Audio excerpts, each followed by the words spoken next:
अस्सलाम वालेकुम guys, welcome to my new channel bio lovers. So first of all ये मेरी पहली वीडियो है जो मैं अब बना रही हूँ। क्लास 11th का बायो चैप्टर पढ़ाऊँगी, मतलब बायोलॉजी पढ़ाऊँगी। तो ये इसका जो बुक है बायोलॉजी क्लास 11th का है।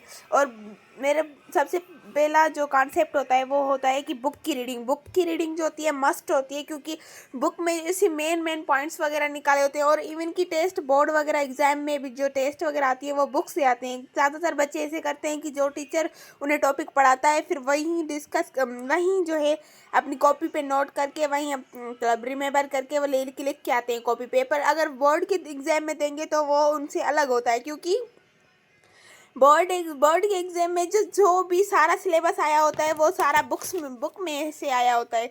तो सारे बच्चे कंफ्यूज हो जाते हैं कि ये टीचर ने हमें पढ़ाया नहीं। टीचर से क्या बात है, गलती हो जाती है, इंसान से ही होती है।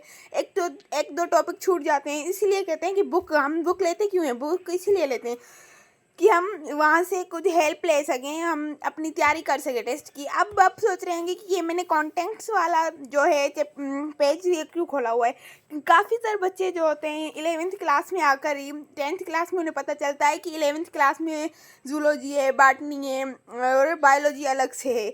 तो हमारा जो है 11th क्लास में एक ही बुक है बायोलॉजी। तो सारे बच्चे कंफ्यूज हो जाते हैं बायोलॉजी में यही सिर्फ बायोलॉजी है, तो फिर हमें बोला गया है कि वहाँ जूलॉजी भी होती है, बॉटनी भी होती है, ये सारे भी होते हैं। तो फर्स्ट ऑफ ऑल मैं बात क्लियर कर दूँ, एक ही बुक में ये सारे जो हैं ये एक ही बुक में जो है जूलॉजी, बॉटनी और बायो के चैप्टर आते हैं। जैसे कि मैंने ये सीरीज बनाई है, जैसे कि पहला बायो मॉलिक्यूल्स चैप्टर है वो बायोलॉजी से रिलेटेड है। और जो बॉटनी अगर आ जाए एग्जाम में बोर्ड के हवाले से, एग्जाम में जो बॉटनी और जूलॉजी का पेपर अलग से लिया जाता है वो इसलिए ताकि वो मतलब सेपरेटली पोर्शन होते हैं जूलॉजी बॉटनी के। तो एक ही बुक में बायोलॉजी के एक ही बुक में मतलब अलग अलग से पोर्शन बना के दिए हुए हैं हमें जूलॉजी और बॉटनी के। तो आज मैं ये बताने वाली हूँ कि इन चैप्टर में से कौन सा चैप्टर बायोलॉजी का है, कौन सा बॉटनी का है, कौन सा जूलॉजी है।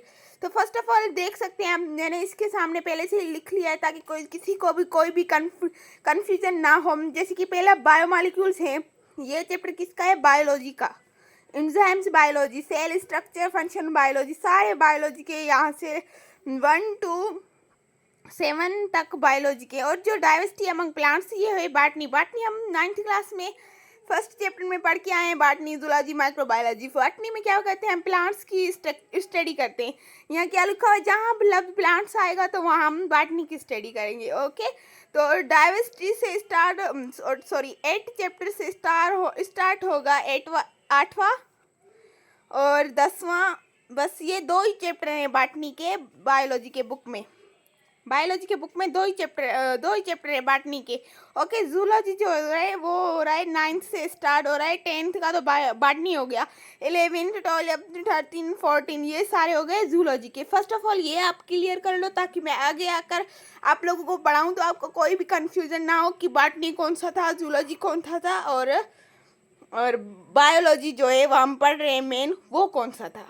एम आई राइट। और हमारे मतलब अगर आपको मेरी बात समझ में आया करे और मतलब अगर आपको मेरा चैनल अच्छा लगे तो आप प्लीज़ मुझे सब्सक्राइब कर लिए ताकि हमने मुझे जो भी नॉलेज मिले मैं आपको दे सकूं, आपके साथ शेयर कर सकूं। क्या कि नॉलेज शेयर करने से नॉलेज बढ़ती है, घटती नहीं। तो फर्स्ट ऑफ ऑल अगर मैं किसी भी टॉपिक पर अगर मतलब बात करूं तो मैं अगर वही टॉपिक पढ़ा लूँ तो फिर आपको कोई भी क्वेश्चन हो आप मुझे कमेंट्स में पूछ सकते हैं। और कोई भी अगर मतलब टॉपिक वगैरह में डिफ़िकल्टी वगैरह हो उसमें भी आप मुझे पूछ सकते हैं। Thank you, welcome and subscribe my channel please. Thank you, welcome.